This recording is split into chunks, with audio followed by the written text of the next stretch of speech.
Magandang araw sa inyong lahat at welcome sa aking channel. Ipinagluluksa ng Philippine showbiz industry ang pagkawala ng premyadong aktres sa si Jacqueline Jose o Mary Jane Gac sa tunay na buhay. Linggo ng gabi nang kumalat ang balita na natagpuan sa kanyang bahay sa isang village sa Quezon City ang mga labi ni Jacqueline.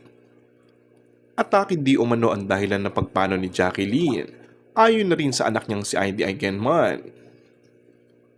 Pinaniniwalaan na Sabado pa wala ang premyadong aktres at dahil wala siyang kasama sa bahay ay linggo na nang madiskubre.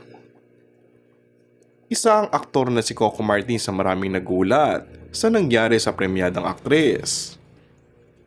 Nanguna din ito sa mga unang dumating sa bahay kung saan binawian ng buhay ang premyadong veteran actress matapos malaman ng malungkot na pangyayari.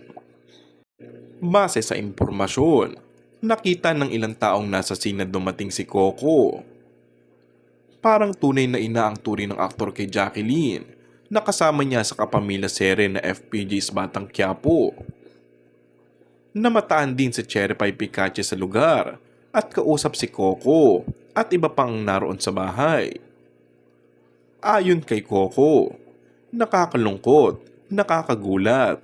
Kailan lang kasama namin siya sa set? Marami pa sanang mangyayari. Dagdag pa nito, si Miss Jackie ay parang ina ko na yan.